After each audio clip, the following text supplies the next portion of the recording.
زنا کو کرنے والا جو شادی شدہ ہے اس کے لیے 100 کوڑے مارے جائیں اور ساتھ ساتھ رجم کریں. 100 کوڑے اور رجم، 100 کوڑے مارے جائیں گے، ساتھ رجم کریں گے. علی رضی اللہ عنہ نے اس پر عمل کیا ہے. انہوں نے ان کے زمانے میں ایک عورت نے جب زنا کیا تو اسے 100 کوڑے مارے گئے اور اس کے بعد اسے رجم کیا گیا ہے. تو اہل علم نے کہا کہ خاص طور پر ان لوگوں کے لیے ہے جو بڑے بوڑھے عمر بڑی ہوگی، نعوذ باللہ، ویسی حالت میں اسے زنا کیا. اگر کوئی نوجوان اگر کوئی زنا کرتا ہے ہو سکتا ہے کہ اسے سزا دیں اور یہ اس کے لیے ایک عذر پیش کر سکتے ہیں کہ بھائی وہ اپنی شہوت کو اپنے قبضے میں نہیں رکھ سکتا. لیکن بوڑھا آدمی، بوڑھی عورت، اس سے تو یہ امید نہیں تھی. اور ایک حدیث میں آیا ہے کہ اللہ رب العزت نہ دیکھے گا، نہ بات کرے گا، نہ پاک کرے گا. ان میں سے کون ہے؟ شیخ الزانی، بوڑھا زنا کرنے والا، بوڑھا آدمی زنا میں وہ بڑھاپا ہے نا، جب بال سفید ہو گئے، جسم کی طاقت چلی گئی، تو ایسے آدمی کو چاہیے کہ اللہ کی طرف ہو کر زندگی گزارے ہے نا. اپنے نفس کی پرستش اس کے اندر اتنی شدت سے نہیں پائی جاتی. لیکن ایسی حالت میں اگر وہ کرتا ہے تو وہ تو خطرناک جرم کر رہا ہے اور اس کے لیے یہ سزا ہے. تو اہل علم نے کہا کہ رجم کے ساتھ ساتھ کوڑے اس کے لیے خاص اہل علم نے کر دیا. اب دوسری چیز، والنفس بالنفس، یعنی قصاص، کسی نے کسی قتل کیا تو بدلے میں اسے قتل کر دیا جائے گا. اب یہاں پر بعض حالتیں استثنائی ہیں، یعنی کسی نے کسی قتل کیا اسے بدلے میں قتل نہیں کیا جائے گا. بعض حالات اس میں ایکسیپشن ہے. پہلا، اگر والد نے اپنے لڑکے کو قتل کر دیا تو لڑکے کی وجہ سے والد کو قتل نہیں کیا جائے گا. باپ نے اپنے بیٹے کو قتل کر دیا، باپ کو قتل نہیں کیا جائے گا. لیکن یہ مسئلے میں اختلاف ہے، اس مسئلے میں اختلاف ہے. بعض لوگوں نے کہا کہ نہیں قتل کیا جائے گا، بعض لوگوں نے کہا کہ قتل نہیں کیا جائے گا. اور بعض اہل علم نے کہا کہ اگر اس نے واقعی عمدن اپنے لڑکے کو اس نے چاقو سے یا پھر کسی ایسے ہتھیار سے حملہ کر کے قتل کیا تو اسے قتل کر دیا جائے گا. لیکن اس نے قتل کرنا نہیں چاہا ہے نا، یہ تو سزا دینا چاہتا تھا، غصہ دکھانا چاہتا تھا، لڑکا مر گیا تو اسے قتل نہیں کیا جائے گا. اور یہ بات صحیح نظر آتی ہے نا. اگر کوئی عمدن اپنے لڑکے کو قتل کرنا چاہتا ہے تو اسے قتل کر دیا جائے گا، یہ راجح قول ہے. لیکن اگر کوئی ایسی صورتیں ہم کو معلوم ہوئی کہ جہاں پر یہ قتل تو نہیں کرنا چاہتا تھا، ڈرانا چاہتا تھا، غصہ دکھانا چاہتا تھا، لیکن بچہ مر گیا، تو ایسی صورت میں والد کو قتل نہیں کیا جائے گا. یہی صحیح بات ہے واللہ اعلم. اور دوسری استثنائی حالت، دوسرا ایکسیپشن، رہا شدہ کسی غلام کو قتل کر دیتا ہے تو اس رہا شدہ کو غلام کے بجائے قتل نہیں کیا جائے گا.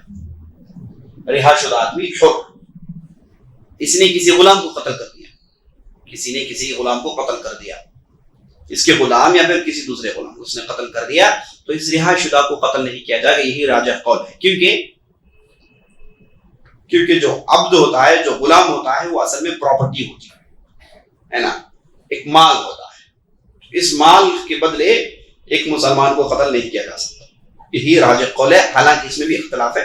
اہل علم یہاں تک کہہ دیا کہ یہ معاملہ امام سے جڑا ہوا ہے کہ امام کیا فیصلہ کرے، کیونکہ وہ حالات پر نظر ڈالے گا اور اس کے مطابق وہ فیصلہ کرے گا. لیکن اتفاق اہل علم کا اس پر ہے کہ رہا شدہ کو غلام کی وجہ سے قتل نہیں کیا جائے گا. اسی طریقے سے تیسری حالت، مسلمان کو کافر کے بدلے نہیں قتل کیا جائے گا. کسی مسلمان نے کسی کافر کو قتل کر دیا تو اس کے بدلے مسلمان کو قتل نہیں کیا جائے گا. البتہ دیت ہے، دوسرے معاملات سے معاملے کو تھمانے کی کوشش کی جائے گی، لیکن بات قتل تک نہیں جائے گی، کیونکہ مسلمان کے لیے احترام ہے جو کافر کے لیے احترام نہیں ہے. تو اس پر بھی اختلاف ہے. یہ جو بھی معاملات میں بتا رہا ہوں، اہل علم اس میں اختلاف کیا کیونکہ روایات مختلف ہم کو ملتی ہیں، تو اس وجہ سے اختلاف اہل علم نے کیا. تو اس میں بھی راجح قول یہی ہے کہ مسلمان کو کافر کی وجہ سے قتل نہیں کیا جا سکتا، کیونکہ کافر ہے، مسلمان ہے. ہاں البتہ کافر کے خاندان والوں کو دیت دینا ہے، جیسے آپ نے سنا، وہ البتہ جائز ہے. لیکن یہ کافر کو قتل کرنے کی وجہ سے مسلمان کو قتل نہیں کیا جائے. اچھا، ایک قسم کا قتل ہے جسے مرڈر کہا جاتا ہے نا، کہ چھپ کے جا کے اسے راتوں رات میں قتل کرنا، یا پھر اگر مرڈر کسی نے کیا ہے ایسی صورت میں اسے قتل کر دیا جائے گا. کیونکہ جب آدمی ایسا کرتا ہے تو جس کے ساتھ یہ سلوک ہو رہا ہے اسے تو پتہ ہوتا ہی نہیں، وہ تو اپنی جگہ رہتا ہے. اچانک کسی نے اس پر حملہ کیا، قتل کر دیا، اچانک حملہ کیا. فیچر سے حملہ کیا، راتوں میں حملہ کیا جب اسے علم نہیں تھا، تو ایسی صورت میں اگر کسی نے قتل کیا تو اتفاقاً قتل کر دیا جائے گا. لیکن کب نہیں ہوگا؟ جب آمنے سامنے دونوں میں جھگڑا ہو گیا، دونوں بات چیت ہو گئی، وہ اس نے ہتھیار اٹھا لیا، اس نے ہتھیار اٹھا لیا، تو جھگڑا ہوا، تو جھگڑے میں مسلمان نے کافر کو قتل کر دیا، تو ایسی صورت میں مسلمان کو قتل نہیں کیا جائے گا. البتہ دیت کے ذریعے سے بات کو تھمانے کی کوشش کی جائے گی. لیکن اگر مرڈر کسی نے کیا ہے، مسلمان نے کسی کافر کا مرڈر کیا نعوذ باللہ، تو اہل علم میں جیسے امام مالک وغیرہ کا قول ہے کہ یہاں پر قصاصاً اسے قتل کر دیا جائے گا، واللہ اعلم. اور اسی طریقے سے اہل علم کا اختلاف ہوا کہ اگر مرد نے کسی عورت کو قتل کر دیا تو کیا عورت کے بدلے ایک مرد کو قتل کیا جا سکتا ہے؟ بعض شاذ اقوال نظر آتے ہیں جس میں اسے روکا گیا ہے، جبکہ حقیقت یہ ہے کہ مرد عورت کا اس میں کوئی فرق نہیں، ناحق ناحق ہے. اگر مرد نے کسی عورت کو قتل کیا تو اسے بھی قتل کیا جائے گا، واللہ اعلم. تو یہ النفس بالنفس کی تشریح ہے. اب آخری حصہ التارک لدینہ المفارق للجماعہ، التارک لدینہ المفارق للجماعہ. اب دیکھیں اس حدیث کے الفاظ کتنے ہیں، دیکھیں الثیب الزانی، النفس بالنفس، التارک لدینہ، المفارق للجماعہ. 4 ہو گئے ہے نا، 4 ٹکڑے ہو گئے. لیکن نبی صلی اللہ علیہ وسلم نے کیا کہا؟ لا يحل دم امرئ مسلم الا باحدى 3. ایک مسلمان کا خون نہیں بہایا جائے گا سوائے 3 حالتوں میں. نبی صلی اللہ علیہ وسلم نے 3 حالت کہے اور 4 حالتوں کا ذکر کر ڈالا. دیکھیے آپ 4 الفاظ ہیں کہ حالانکہ آخری کے 2 ہیں، تیسرا اور 14 یہ 2 الگ نہیں ہیں، دونوں ایک ہیں، یہ 2 الگ نہیں ہیں. اس کی دلیل کیا ہے کہ دیکھیے دونوں کے بیچ میں واو نہیں ہے نا. عربی زبان میں التارک لدینہ المفارق، التارک کا بدل ہے، التارک کا بدل ہے مفارق. التارک لدینہ المفارق للجماعہ، المفارق التارک بدل ہے، التارک مبدل من ہے، بدل مبدل من ہے نا. دونوں کو ایک شمار کرتے ہیں، دونوں کو ایک شمار کرتے ہیں. بدل کل للکل، یہ بدل کی قسم ہے، اس میں ایک قسم بدل الکل للکل ہے. تو التارک لدینہ المفارق للجماعہ، جس نے اپنا دین چھوڑا وہ یعنی مرتد ہو گیا. اب جو آدمی دین چھوڑتا ہے تو ضمن کیا کرے گا؟ وہ تو جماعت سے باہر چلا جائے گا نا، کہ بھائی جماعت سے مراد کیا ہے؟ مسلمان، الصواد الاعظم، مسلمانوں کی جماعت، کوئی خاص جماعت مراد نہیں، مسلمانوں کی جماعت مراد ہے. تو اگر کسی نے دین چھوڑا تو کیا ہے؟ ضمن کیا کرتا ہے؟ جماعت بھی چھوڑ دے گا. یعنی کافر ہونے کے بعد وہ تھوڑی مسلمانوں کے ساتھ رہ سکتا، مسلمانوں کے ساتھ اٹھ نہیں سکتا، بیٹھ نہیں سکتا. اب تو اس کا ایک مستقل ایک حصہ بن گیا، مستقل لوگ اس کے ہو گئے، ان کے ساتھ اٹھے گا، ان کے ساتھ بیٹھے گا، مسلمانوں کے ساتھ تو نہیں رہے گا. تو جیسے آدمی دین چھوڑتا ہے تو جماعت سے بھی باہر چلے جاتا ہے. یہ بتانا مقصود ہے، یہ بتانا مقصود ہے. یہاں پر یہ بھی بتانا مقصود ہے کہ جب آدمی جب جماعت میں رہتا ہے، مسلمانوں کے درمیان رہتا ہے، مسلمانوں کے حالات سے واقف ہوتا ہے کہ کیا ہے کیا نہیں ہے، ادارے سے واقف ہے، کون بڑا ہے واقف ہے، کون چھوٹا ہے واقف ہے، تو وہ جب ان جماعت کی شکل میں رہتا ہے تو پوری چیزوں سے واقف رہتا ہے. یہ جب چھوڑتا ہے تو اس کا معاملہ خطرناک ہو جاتا ہے، کیونکہ یہ اندر کے معاملات جانتا ہے. جب یہ جماعت چھوڑ کر باہر چلا جائے گا، دشمنوں سے جا کر مل جائے گا، تو ہوگا کیا؟ پوری رات کی باتیں سنا دے گا. تو ایسی صورت میں خطرہ ہوگا، ایسی صورت میں امت مسلمہ پر خطرہ ہوگا، ہو سکتا ہے کہ نقصان. تو نبی صلی اللہ علیہ وسلم نے خاص طور پر المفارق للجماعہ کا ذکر اس وجہ سے کیا کہ جب آدمی دین چھوڑتا ہے تو جماعت سے بھی چلے جاتا ہے، جب جماعت سے باہر جاتا ہے تو راز کی باتیں باہر جانا ممکن ہے، اندر کی باتیں باہر جانا ممکن ہے نا. ایسا یہ آدمی یہ بھی کر سکتا ہے کہ قرآن کی آیتوں کو، حدیثوں کو مس انٹرپریٹ کر سکتا ہے، اسے غلط استعمال کر سکتا ہے، بتا سکتا ہے کہ مسلمانوں کے اندر یہ خامیاں، یہ اختلاف کرتے ہیں، کفار کو پیش کر دے گا اور وہ ان باتوں کو بنیاد بنائیں گے اسلام پر حملہ کرنے کے لیے. بہت ساری باتیں ہو سکتی ہیں. تو جب آدمی دین چھوڑتا ہے، وہ صرف دین نہیں چھوڑتا بلکہ وہ کیا کرتا ہے؟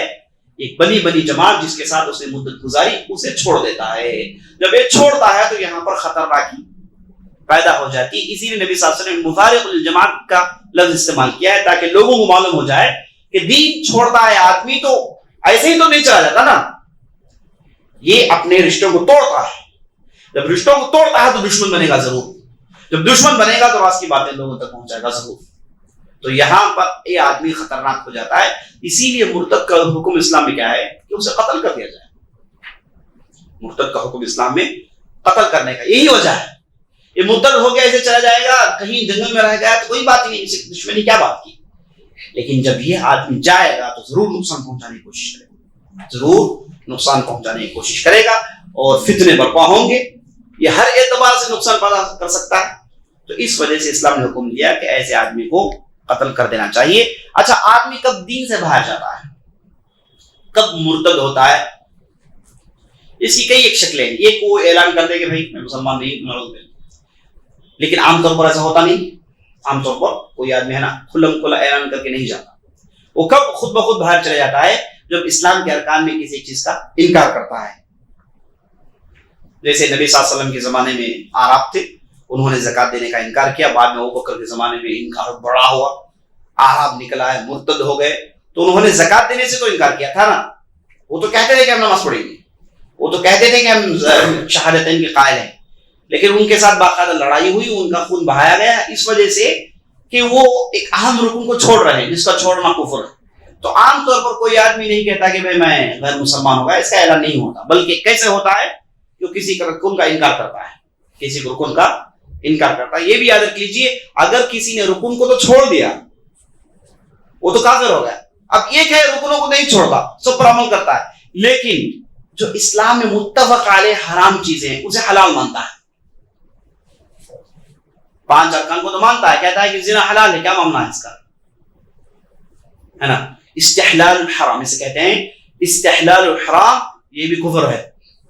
کفر کے کئی اقسام ہیں. ایک ارکان کا انکار کرنا, نمبر 2 حرام جو متفق علیہ حرام ہے اسے حلال ماننا. لوگوں نے کہا کہ اسلام میں حرام ہے, کہا کہ نہیں چلو بھائی یہ تو حلال ہے میرے پاس, یہ آدمی کافر ہو گیا. اور دوسرا شریعت کے معاملات میں مذاق اڑاتا ہے, شریعت کے معاملات مذاق اڑاتا ہے, شریعت کا ٹھٹھا مذاق اڑاتا ہے, مسلمانوں کے اندر جو اسلام ہے اس کا مذاق اڑاتا ہے, اہل علم کا مذاق اڑاتا ہے نا. تو ایسا آدمی تو کافر ہے. اسے کہتے ہیں استہزاء, کفر الاستہزاء, آدمی کافر ہو جاتا ہے. تو اسی طریقے سے ہم تاریخ میں پڑھتے ہیں کہ بہت سارے لوگ جنہیں قتل کر دیا گیا مرتد کے حکم میں, حالانکہ وہ اپنے آپ کو مسلمان کہتے تھے, اسلام کا دعویٰ کرتے تھے, لیکن اہل علم نے علماء نے اتفاق کیا کہ آدمی کافر, کیونکہ اس کے اندر اتنا کفر تھا کہ چاہے جتنا بھی وہ دعویٰ کر لے وہ آدمی مسلمان ہو نہیں سکتا.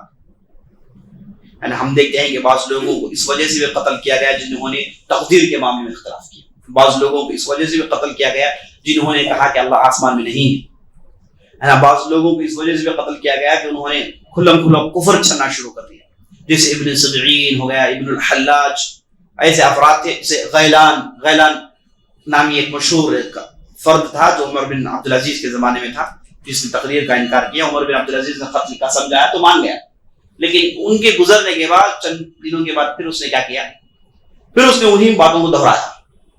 تو پھر اہل علم میں وارننگ دی, لیکن چھوڑنے کے لیے تیار نہیں تھا. تو بعد میں جب اس نے توبہ نہیں کیا تو اسے قتل کر دیا گیا. ایسی بہت بڑی تاریخ ہے اسلام میں جہاں پر لوگوں نے اسلام کا تو ظاہری دعویٰ کیا, لیکن ایسا کفر کرتے ہیں جس کی وجہ سے اسلام سے خارج ہو جاتے ہیں. اور انہیں کیوں قتل کیا جاتا ہے, کیونکہ انہوں نے دین چھوڑ دیا, مرتد ہو گئے, دین چھوڑ دیا, ورنہ کوئی دوسرا ذریعہ نہیں قتل کرنے کا, ہے نا. جب آدمی ایسے کفر بکتا ہے, کفر عمل کرتا ہے, اگرچہ کوئی اسلام کا دعویٰ کرے, وہ کافر ہو جاتا ہے. جب کافر ہو جاتا ہے تو مرتد کے حکم میں اسے قتل کیا جائے گا, مرتد کے حکم میں. اسی لیے جب آپ کسی کو کافر کہا جائے, تکفیر یا پھر کفر کا فتویٰ اس پر لگا دیا جائے, تو اس کے بعد فوراً ارتداد ہے, اور ارتداد ہے تو اس کے بعد فوراً قتل ہے. اب تعجب کی بات یہ ہے کہ ہم ایسے معاشرے میں رہتے ہیں جہاں اسلامی حکومت نہیں, لوگ کفر کے فتوے دے رہے ہیں. اسی نے اس کو کفر کہا تو انہوں نے بدلے میں سے کافر کہا جائے, معاملہ ختم, ہے نا. کفر کے بعد کیا ہے, ارتداد, ہے نا. ارتداد کے بعد کیا ہے, قتل ہے. یہ تینوں آپس میں جڑے ہوئے ہیں, انہیں الگ نہیں کیا جا سکتا. تو اسی طریقے سے آج بھی ایسے غلطیاں کرنے کی وجہ سے اسلام سے باہر ہو سکتا ہے. تو یہ تیسرا, جس نے دین کو چھوڑا اسے بھی اسلام میں قتل کر دیا جائے گا. اب یہاں پر جیسے ہم نے پہلے بھی گفتگو کیا, بعض ایسے افراد ہیں جن کا ذکر حدیث میں نہیں, جیسے جادوگر ہو گیا, جیسے لواطت کا عمل کرنے والا ہو گیا. اور اسی طریقے سے بعض حدیثوں میں آتا ہے کہ اگر, ہے نا, کسی نے اپنے باپ کو قتل کرنے کی کوشش کی اسے قتل کر دیا جائے. اگر کسی نے 3 مرتبہ شراب پی لی معاف کر دیا گیا, اور 4تھی مرتبہ وہ شراب پی رہا ہے تو اسے قتل کرنے کا حکم ہے.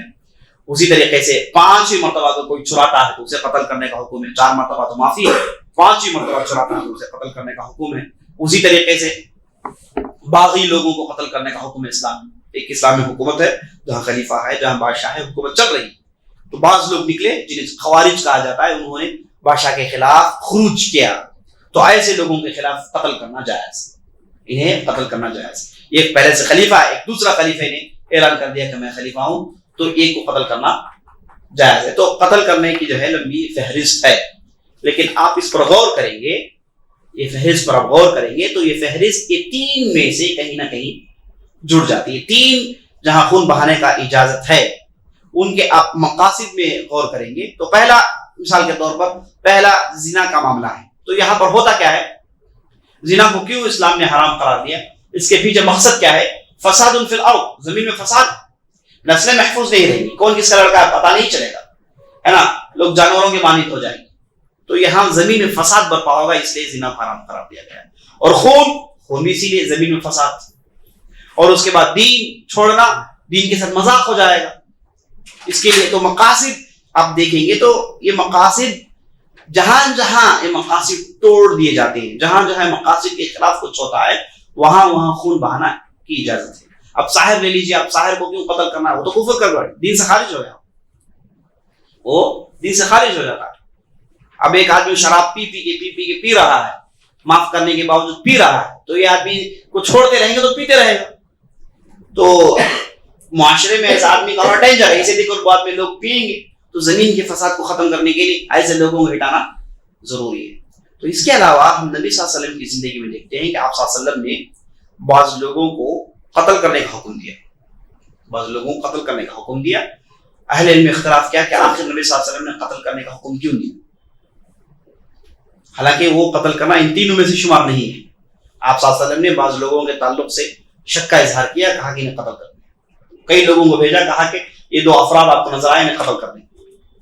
آپ صلی اللہ علیہ وسلم نے کئی لوگوں کو ایسا حکم دیا. اور علی رضی اللہ عنہ کو ایک مرتبہ حکم دیا کہ یہ قبطی جو آپ صلی اللہ علیہ وسلم کی لونڈی جن کا نام ماریا تھا، ان کا رشتہ دار تھا جو ان کے پاس آیا جا رہا تھا. تو شک عام ہو گیا، تو نبی صلی اللہ علیہ وسلم نے کہا کہ علی کو کہ آپ اسے قتل کر دیں. تو علی گئے، دیکھا کہ وہ آدمی ایسا ہے جس کی شرمگاہ ہی نہیں. تو علی رضی اللہ عنہ نے چھوڑ دیا. پوچھنے پر کہا کہ یہ آدمی، اس پر زنا کا تصور بھی نہیں ہو سکتا. تو نبی صلی اللہ علیہ وسلم نے اپنی زندگی میں تفصیل میں جانے کا موقع نہیں ہے کہ کئی مرتبہ لوگوں کو قتل کرنے کا حکم دیا ہے. تو اہل علم نے کہا کہ یہ نبی صلی اللہ علیہ وسلم کے لیے خاص ہے، یہ نبی صلی اللہ علیہ وسلم کے لیے خاص ہے. ورنہ یہ 3 جو آپ کا جس کا ذکر آپ سن رہے ہیں یہ سب کے لیے. لیکن اس کے علاوہ نبی صلی اللہ علیہ وسلم ہونے کی وجہ سے ان کے پاس وحی آتی ہے، غیب کا علم انہیں پہنچتا ہے، اور نبی صلی اللہ علیہ وسلم کے تعلق سے مفاد پرستی کا تصور نہیں کیا جا سکتا. نبی صلی اللہ علیہ وسلم اس تعلق سے فری ہے نا. چاہے نبی صلی اللہ علیہ وسلم کے بعد آدمی کسی بھی قسم کا آدمی ہو، جتنا بھی بڑا متقی پرہیزگار ہو، لیکن اس کا نفس تو اس کے ساتھ جڑا ہوا ہے، کہیں نہ کہیں اپنے فائدے کے لیے کچھ نہ کچھ تو کر سکتا ہے. تو اس وجہ سے وہ اگر کچھ کرے گا تو ثبوت دینا پڑے گا. لیکن نبی صلی اللہ علیہ وسلم کو ثبوت دینے کی ضرورت نہیں. نبی صلی اللہ علیہ وسلم کو ثبوت دینے کی ضرورت نہیں. نبی صلی اللہ علیہ وسلم اپنے نفس کے لیے کبھی بھی کچھ بھی نہیں کرتے. مفاد پرستی کا تصور نبی صلی اللہ علیہ وسلم کی شخصیت سے جڑا ہوا نہیں ہے. نبی صلی اللہ علیہ وسلم اپنی نفس کی پرستش نہیں کرتے اللہ کے معاملات میں. تو اس وجہ سے نبی صلی اللہ علیہ وسلم نے حکومت کو مضبوط کرنے کے لیے، خلافت کو مضبوط کرنے کے لیے وہ افراد جن سے مشکلات ہو سکتی ہیں انہیں نبی صلی اللہ علیہ وسلم نے ہٹا دیا. جیسے ہم جیسے کعب بن اشرف کے تعلق سے سنتے ہیں، نبی صلی اللہ علیہ وسلم نے 5 صحابہ بھیجا جہاں اسے انکاؤنٹر کیا گیا تھا، ہے نا. ایسے ابو رافع ایک تھا، اس کے تعلق سے ہم سنتے ہیں کہ نبی صلی اللہ علیہ وسلم اسے انکاؤنٹر کروایا. تو جو بھی افراد جن سے اسلامی حکومت کو نقصان ہو سکتی ہے، یہ در پردہ دشمنوں سے تعلقات رکھ سکتے ہیں، یہ آستین کے سانپ ہیں، معلوم ہو جائے تو انہیں ہٹانا جائز ہے. اب نبی صلی اللہ علیہ وسلم نے کیوں ہٹایا کہ نبی صلی اللہ علیہ وسلم ایک اسٹیٹ کے بڑے ہیں، اور اس کے بعد نبی صلی اللہ علیہ وسلم اپنے مفاد سے دور ہیں، نفس پرستی پائی نہیں جاتی، اور نبی صلی اللہ علیہ وسلم کریں گے تو حکمت کے ساتھ کریں گے. ان تمام چیزوں کے اوپر کیا ہے کہ اللہ کی وحی آتی ہے اور علم غیب کا علم پہنچایا جاتا ہے جو دوسروں کو یہ چیز میسر نہیں. ایک مرتبہ ہوا ہے کہ ایک صاحب آیا ابوبکر کے ساتھ ایسی باتیں کرنے لگے جسے لوگوں نے سن کر کہا کہ اسے آدمی تو قتل کر دینا چاہیے. اے امیر المؤمنین، یہ آدمی تو بہت خطرناک نظر آتا ہے، آپ اسے قتل کروا دیں. تو ابوبکر صدیق نے کہا کہ دیکھیے یہ نبی صلی اللہ علیہ وسلم کا خاصہ ہے کہ نبی صلی اللہ علیہ وسلم جسے چاہے محسوس کریں کہ آدمی خطرناک ہے اسے قتل کر سکتے ہیں، لیکن یہ ہم نہیں کر سکتے. ہمارے لیے تو یہی احدى الثلاث ہے، یہ 3 کا معاملہ ہے جو حدیث میں ذکر آیا ہے. یہ ہمارے لیے نبی صلی اللہ علیہ وسلم کے لیے کیا ہے کہ جسے چاہے خطرناک محسوس کرے اسے ہٹا سکتے، لیکن یہ کام ہم نہیں کر سکتے. تو ابوبکر صدیق نے بہترین انداز سے بتایا کہ دیکھو ہم اور نبی صلی اللہ علیہ وسلم میں فرق ہے، آسمان زمین کا فرق ہے. تو وہ جو کرتے ہیں ہر چیز پہ ہم کر نہیں سکتے، کیونکہ ان کے ساتھ ان کی خصوصیات جڑی ہوئی ہیں. خصائص النبی ایک مستقل سبجیکٹ ہے جسے کوئی حاصل نہیں کر سکتا. نبی صلی اللہ علیہ وسلم کی خصائص کہ ایسی باتیں جو نبی صلی اللہ علیہ وسلم کے ساتھ خاص ہیں، کسی اور کو اس میں حق نہیں حاصل ہوتا. تو یہ باتیں تھی حدیث نمبر 14 سے متعلق جس کی ہم تفصیل سن رہے ہیں. اب چلیے حدیث نمبر 15 دیکھتے ہیں. حدیث نمبر 15 کے راوی ہیں ابو ہریرہ رضی اللہ عنہ. ان کی تفصیل ہم نے دیکھی. اس حدیث کا آغاز ہوتا ہے من كان يؤمن بالله واليوم الآخر فليقل خيرا أو ليصمت ومن كان يؤمن بالله واليوم الآخر فليكرم جاره ومن كان يؤمن بالله واليوم الآخر فليكرم ضيفه رواه البخاری ومسلم. تو یہاں پر سب سے پہلے جو اس کا ترجمہ ہے کہ جو آدمی اللہ پر اور آخرت پر ایمان رکھتا ہے وہ کہتا ہے تو اچھا کہتا ہے ورنہ خاموش رہتا ہے. جو آدمی اللہ پر اور یوم قیامت پر ایمان لاتا ہے وہ اپنے پڑوسیوں کے ساتھ اچھا سلوک کرتا ہے، اکرام کا سلوک کرتا ہے. جو آدمی اللہ اور آخرت پر ایمان رکھتا ہے جو اپنے مہمانوں کے ساتھ اکرام کا سلوک کرتا ہے، اپنے مہمانوں کے ساتھ اکرام کا سلوک کرتا ہے. تو 3 چیزوں کا ذکر ہے. 1 اچھا کہنا، نمبر 2 پڑوسیوں کے ساتھ اچھا سلوک، نمبر 3 مہمان نوازی. یہ 3 سبجیکٹس کو نبی صلی اللہ علیہ وسلم نے یہاں پر ذکر کیا اور اسے کس سے جوڑ دیا؟ ایمان سے جوڑ دیا. اسے کس سے جوڑ دیا؟ ایمان سے جوڑ دیا. اسی لیے امام نووی نے رحمۃ اللہ علیہ نے یہاں پر اس حدیث کا ذکر کیا وہ اس وجہ سے کہ یہ لا یکمل ایمان کی نفی جو حدیثوں میں اس سے پہلے ہوئی ہے اسی قسم کی حدیث ہے. اب یہاں پر کسی ایکسٹرا ذکر کیا گیا ہے، کس کا مزید ذکر آیا ہے؟ یوم القیامہ کا ذکر آیا ہے جو اس سے پہلے والے حدیث میں نہیں تھا. لا یؤمن احدکم حتى يحب لاخيه ما يحب لنفسه. وہ آدمی مومن ہو نہیں سکتا جو اپنے لیے چاہے اپنے بھائی کے لیے نہ چاہے. ایمان کا انکار ہے. یہاں پر کیا ہے؟ یہاں پر ایمان کس پر ہونا چاہیے اس کا ذکر ہے. اللہ پر یوم آخرت پر، اللہ پر یوم آخرت پر، اللہ پر اور یوم آخرت پر ایمان رکھنے والا یہ کام کرے گا. تو کس پر زور ہے؟ اللہ پر ایمان اور آخرت پر ایمان. اللہ پر ایمان اور آخرت پر ایمان. اور باقی 4 ارکان کہاں گئے؟ وہ اس وجہ سے نہیں کہ یہ 4 ارکان یہ 2 ارکان میں منجذب ہیں، یہ 2 ارکان میں داخل ہیں، خود بخود داخل ہیں. اور یہ 6 ارکان میں سب سے اہم ارکان کون سے ہیں؟ یہ 2 ہیں. اس حدیث کے ذریعے سے ہم کی بات معلوم ہوئی کہ ایمان کے 6 ارکان میں سب سے اہم کیا ہیں؟ یہ 2 ہیں. سب سے اہم یہ 2 ہیں. اس کا معنی یہ نہیں کہ 4 آدمی مانے تو یا چھوڑے، ایسی بات نہیں. انہیں ماننا بھی ہے، لیکن اگر یہ 6 ارکان کو جوڑ کر کون اس میں سے سب سے اول ہے کہیں گے تو اللہ ہے. نمبر 2 درجے میں یوم القیامہ ہے. نمبر 2 درجے میں یوم القیامہ ہے. اب رسولوں پر ایمان ہو گیا، کتابوں پر ایمان ہو گیا، تقدیر پر ایمان ہو گیا، اور اس کے بعد ملائکہ پر ایمان ہو گیا. یہ سب اللہ پر ایمان میں داخل ہیں. جو آدمی اللہ پر ایمان لائے گا تو اللہ کیسے بندوں سے بات کرتا ہے؟ رسولوں کے ذریعے سے. رسولوں پر ایمان لانا ضروری ہے. اور رسولوں کو کیا اللہ دیتا ہے، کیا تعلیمات دیتا ہے؟ وہ کتابوں کی شکل میں ہے. اب یہ تعلیمات کون لے کر آتے ہیں؟ ملائکہ لے کر آتے ہیں، ہے نا. اور اس کے بعد اللہ بندوں کی زندگیوں کو کنٹرول کرتا ہے نا. تو وہاں پر تقدیر پر ایمان لانا ضرور ہو جاتا ہے. تو یہ جو 4 ارکان ہیں اللہ پر ایمان میں داخل ہیں. جب آدمی اللہ پر ایمان لاتا ہے 4 خود بخود اس میں داخل ہیں. ایمان لانے کے بعد اس کا انکار کرنا اللہ کا انکار کرنے کے برابر ہے نا. مثال کے طور پر ایک آدمی کہتا ہے کہ مومن ہوں لیکن ملائکہ کو نہیں مانتا. میں نہیں مانتا کہ اللہ نے کتابوں کو نازل نہیں کیا. تو وہ آدمی پر اللہ پر کلام کر رہا ہے، اس کا ایمان اللہ پر درست نہیں ہے.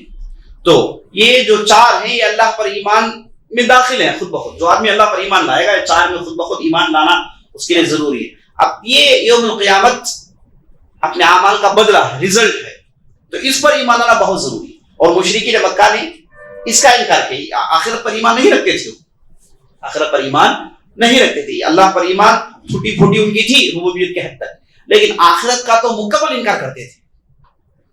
نہ اس کے بعد کی کوئی زندگی ہے ہی نہیں جہاں حساب کتاب دینا ہے، اس کا تو مکمل طور پر انکار کرتے تھے. تو اس وجہ سے ہماری شریعت نے کہا کہ دیکھو اللہ پر اور یوم القیامت پر ایمان لانا یہ ارکانوں میں سے بہت اہم ارکان ہیں. اس پر ایمان لانا تمہارے لیے ضروری ہے. اچھا، جو آدمی اللہ پر آخرت پر ایمان لائے گا تو اس کا سلوک کیا ہوگا؟ اب اس حدیث میں نبی صلی اللہ علیہ وسلم نے دوسری بات جو غور کرنے کی ہے، نبی صلی اللہ علیہ وسلم نے ایمان کو اور عمل کو جوڑا ہے. اگر آپ مومن ہیں تو یہ کریں گے، اگر آپ مومن ہیں تو یہ کریں گے، اگر آپ اللہ پر ایمان رکھتے ہیں، آخرت پر ایمان رکھتے ہیں تو آپ یہ کریں گے. تو اللہ پر ایمان، آخرت پر ایمان کو نبی صلی اللہ علیہ وسلم نے عمل سے جوڑا ہے، عمل سے جوڑا ہے. ایسا تو بہت سارے اعمال ہیں جو ایمان سے جڑے ہوئے ہیں، بلکہ عمل ایمان میں داخل ہے، یہ تو ہمارا عقیدہ ہے. یہاں پر نبی صلی اللہ علیہ وسلم نے 3 عمل کا ذکر کیا جو بہت بہت اہمیت رکھتے ہیں. ایک آدمی اپنے دین کو مکمل ان پر عمل کرنے کے بعد ہی کر سکتا ہے. تو پہلی نصیحت کیا ہے، پہلی بات کیا ہے کہ اچھا کہیں یا پھر خاموش رہیں. اچھا کہیں یا پھر خاموش رہیں. یہ بہت بہت بہت بہت اہم مسئلہ ہے کہ زبان کی حفاظت بہت ضروری ہے. آدمی زبان کھولے تو اچھا کہے ورنہ خاموش رہ جائے، زبان کھولے تو اچھا کہیں ورنہ خاموش رہ جائیں. اس تعلق سے نبی صلی اللہ علیہ وسلم کی بہت ساری حدیثیں ہیں. ایک حدیث میں آپ صلی اللہ علیہ وسلم نے کہا کہ کبھی کبھار یہ ہوتا ہے کہ بندہ بغیر شعور کے اچھی باتیں کرتا ہے جس کے بدلے اللہ رب العزت اسے بلند درجے دیتا ہے. کبھی کبھار یہ ہوتا ہے کہ بغیر شعور کے ایسی باتیں کر دیتا ہے جس کی وجہ سے جہنم میں چلے جاتا ہے، جس کی وجہ سے جہنم میں چلے جاتا ہے. بعض حدیثوں میں آیا ہے کہ 70 سال کے فاصلے میں نیچے گر جاتا ہے جہنم میں، بغیر سوچے سمجھے جب آدمی گفتگو کرتا ہے. تو زبان خطرناک ہے. اسی لیے اللہ نے قرآن میں کہا وما يلفظ الا لديه رقیب عتید. جب بندہ کچھ نہ کچھ کہتا ہے تو حساب کتاب کے لیے لوگ ادھر بیٹھے ہیں، تو جو بھی کہتے ہیں وہ کاؤنٹر ہے. ابھی آپ حدیث دیکھیں گے معاذ بن جبل رضی اللہ عنہ کی، اس میں نبی صلی اللہ علیہ وسلم نے ایک لمبی نصیحت کی اور آخری میں کہا کہ تمام نصیحتوں کا نچوڑ کیا ہے، زبان کی حفاظت ہے. وہ حدیث انشاءاللہ آئے گی، وہاں پر ہم اس تعلق سے اور بھی مزید گفتگو کریں گے. ایک مشہور مقولہ عربی زبان کا کہ اذا كان الكلام من فضة وكان السكوت من ذهب. اگر بات چیت کرنا سونا ہے، اگر بات چیت کرنا چاندی ہے تو خاموش رہنا سونا ہے.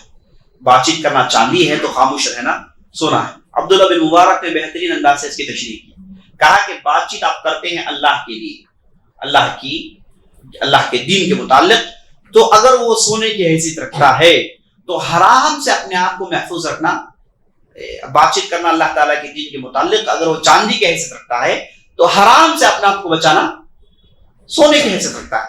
حرام سے اپنی زبان کو محفوظ رکھنا سونے کی حیثیت رکھتا ہے. تو بات چیت کرنا، خاموش رہنا، دونوں میں کون سا افضل ہے؟ اہل علم اس تعلق سے اختلاف کیا ہے. لمبی باتیں لکھی گئی ہیں کہ بات چیت کرنا بہتر ہے کہ خاموش رہنا بہتر ہے. تو اس میں خاموش رہنا بہت زیادہ بہتر ہے. خاموش رہنے میں بہت ساری خوبیاں ہیں. خاموش رہنے والا آدمی زیادہ سوچتا ہے، زیادہ بولنے والا آدمی کم سوچتا ہے. خاموش رہنے والا زیادہ سوچتا ہے اور زیادہ بولنے والا آدمی کم سوچتا ہے نا. یہ عقل مندوں کی، جو بیوقوف ہیں تو الگ بات ہے، لیکن عقل مند جو ہوشیار لوگ ہیں جن کے دل میں ایمان ہے تو ان کا یہی طریقہ ہوتا ہے کہ خاموش زیادہ رہتے ہیں اور کم کلام کرتے ہیں، ضرورت پر کلام کرتے ہیں. تو عمر بن عبدالعزیز نے کہا رضی اللہ عنہ کہ آدمی خاموش رہنا اس کے لیے بہت اچھا ہے. خاموش آدمی رہتا ہے تو حراموں سے بچ جاتا ہے، غیبت سے بچ جاتا ہے، چغل خوری سے بچ جاتا ہے، ہر قسم کی چیزوں سے بچ جاتا ہے. خاموشی سے وہ بہت کچھ حاصل کرتا ہے. لیکن ہر ہمیشہ خاموش رہنا جائز نہیں، ہر ہمیشہ خاموش رہنا جائز نہیں. آدمی کو ضرور بھی ضرور خیر کے متعلق زبان کھولنی ہے. اللہ کے راہ میں لوگوں کو بلانا ضروری ہے، برائی سے روکنے کے لیے زبان کھولنا ضروری ہے. تو زبان کھولنا ایک عمل ہے جس کو اجر ملے گا. خاموش آدمی رہ جاتا ہے نا، اپنے آپ کو کسی بھی ایک حرام چیز میں ملوث نہیں کیا، اپنے گھر میں بیٹھا ہوا ہے، خاموش ہے، تو یہ آدمی کو ہو سکتا ہے کہ اجر نہ ملے، ہو سکتا ہے اجر نہ ملے.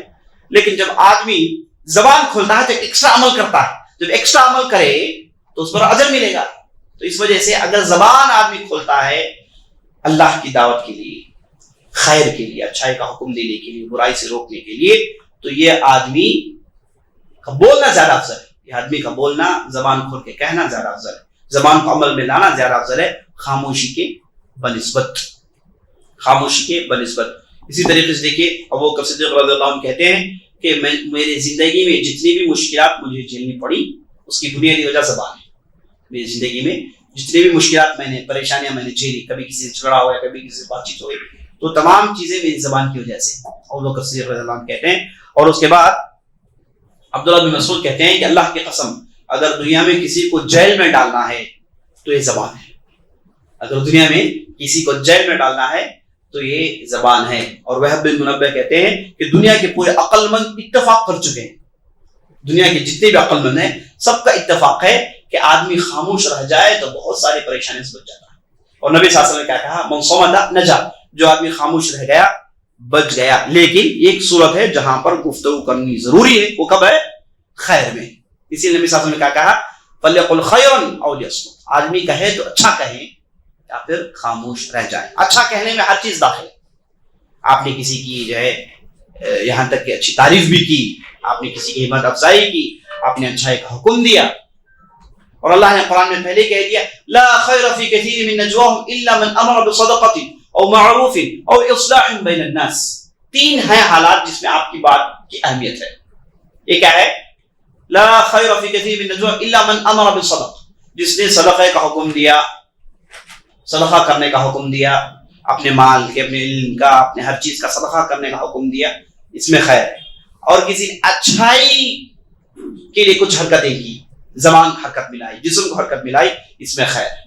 اور لوگوں کی اصلاح کے لیے کوئی دوڑ دھوپ کرتا ہے, اس کے لیے اس میں اجر ہے. تو اس کے 3 کے علاوہ باقی اکثر باتیں بیکار ہیں. اللہ کہتا ہے باقی اکثر باتیں تم لوگوں کے بیکار ہیں, فضول باتیں ہیں. اب دوسری چیز جس کا ذکر ہوا وہ کیا ہے کہ آدمی اپنے پڑوسی کا خیال رکھے, اپنے پڑوسی کا خیال رکھے. اور مشہور حدیث جبرائیل علیہ السلام کی, نبی صلی اللہ علیہ وسلم کہتے ہیں کہ جبرائیل علیہ السلام اتنے بار میرے پاس آئے, آ کر پڑوسیوں کے حقوق کے تعلق سے سنائے کہ حتی ظننت انہ یورث, یہاں تک میں نے سوچ لیا کہ بھئی عنقریب یہ میراث کے حقدار بننے والے ہیں. پڑوسی میراث کے حقدار بننے والے, اتنا نبی صلی اللہ علیہ وسلم کو جبرائیل نے اس تعلق سے سنایا. اور اسی طریقے سے حسن البصری رحمۃ اللہ علیہ کہتے ہیں کہ نبی صلی اللہ علیہ وسلم سے پوچھا گیا کہ پڑوسی کون ہیں, تو نبی صلی اللہ علیہ وسلم نے کہا کہ 40 گھر ہیں, آپ کے گھر سے 40 گھر آپ کے پڑوسی ہیں. تو حسن البصری کہتے ہیں کہ اس کا معنی یہ کہ 40 گھر اس طرف, 40 گھر اس طرف, 40 گھر اس طرف, 40 گھر اس طرف, یہ سب آپ کے پڑوسی ہیں. نبی صلی اللہ علیہ وسلم کے پاس ایک صاحب پوچھتے ہیں, یا رسول اللہ میں گھر میں کھانا پکایا اور کھانا بچ گیا, کسے دوں, کون سے پڑوسی کو دوں؟ کہا کہ تمہارے دروازے کے قریب جو ہے, تمہارے دروازے کے قریب جو ہیں وہ زیادہ حقدار ہیں. اور نبی صلی اللہ علیہ وسلم نے کہا کہ وہ آدمی کیسے مومن ہو سکتا ہے کہ خود پیٹ بھر کر کھائے اور اس کا پڑوسی بھوکا رہے, یہ ہو ہی نہیں سکتا, ایمان کا تقاضا ہرگز جائز نہیں. اچھا, پڑوسی کے ساتھ اچھا سلوک کرنا تو کوئی معمولی بات ہے, مومن کر لے گا, مومن کر لے گا. لیکن حسن البصری رحمۃ اللہ علیہ کہتے ہیں کہ پڑوسی کی تکلیف میں, اس کی اذیت میں صبر کرنا یہ مشکل چیز ہے نا. آپ اچھا سلوک کر رہے ہیں, الحمدللہ, بہت اچھی بات ہے, آپ نے دعوت میں بلا لیا, ان کے تعلق سے خبر لی, مدد کر رہے ہیں, صحیح بات. لیکن ان کی اذیت میں صبر کرنا یہ ہر آدمی کا کھیل نہیں, ہر آدمی کا کھیل نہیں, بچوں کا کھیل نہیں. اس کے لیے دل گردے کی بات ہے, دل بڑا ہونا چاہیے. پڑوسیوں کی اذیت میں بہت بڑی جو ہے چیز ہے, یہ معمولی چیز نہیں. آدمی اس پر عمل کرنا اس کے لیے معمولی بات نہیں ہے نا. آپ کوئی آپ گھر کے سامنے آپ گاڑی کھڑوا دیں تو آپ پریشان ہو جاتے ہیں, کسی نے آپ کے گھر کے سامنے کچھ ڈال دیا تو آپ پریشان ہو جاتے ہیں. آپ کا روز مرہ جو ہے اس میں ڈسٹربنس پیدا ہو جائے تو آپ ضرور پریشان ہو جائیں گے. اور اس میں ڈسٹربنس پیدا کرنے والے گھر والوں کی بات کون ہے؟ یہ پڑوسی ہوتے ہیں.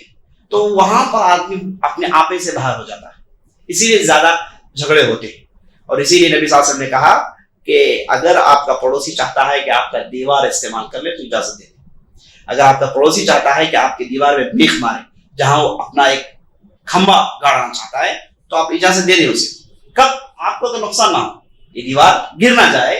دیوار تو مضبوط ہے, اگر وہ کھمبا لگا لیتا ہے, کوئی رسی لگا لیتا ہے, کوئی جو ہے لکڑا لگا لیتا ہے جس سے آپ کو کچھ نقصان نہیں, تو آپ اجازت دے دیں اسے. آپ ہی کہا کہ صحیح بات ہے, لیکن کہا دے دیں. اسے ہو سکتا ہے ضرورت ہو, وہ کچھ الگ ناحیے سے سوچ رہا ہو کہ اگر آپ نہیں دیں گے تو وہ سوچے گا کہ بھائی یہ تو دیوار مضبوط ہے, یہ اجازت بھی نہیں دیتے, کیسا مسلمان ہے نا. وہ اپنے سوچنے کی ناحیے کو دوسرے انداز سے سوچے. تو اس وجہ سے پڑوسی کی اذیت میں صبر کرنا, حسن بصری کہتے ہیں کہ بہت مشکل چیز ہے. اس پر آدمی عمل کر لے تو واقعی بہت بڑا آدمی ہے, واقعی بہت بڑا آدمی ہے.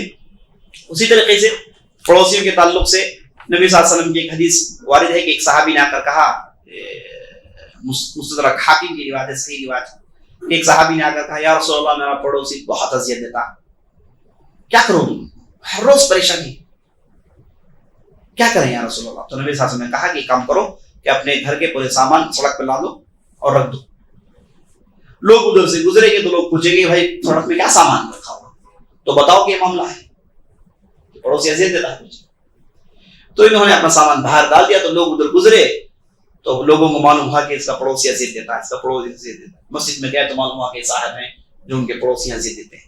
تو وہ صاحب پریشان ہو گئے، انہوں نے اذیت دینا چھوڑ دیا. یہاں تک کہ نبی صلی اللہ علیہ وسلم کے پاس آئے، آ کر کہا یا رسول اللہ کہ فلاں نے ایسا کام کر لیا ہے کہ لوگوں نے جو ہے اب لوگ مجھے دیکھ کر لعنت بھیج رہے ہیں، یا رسول اللہ میں کیا کروں؟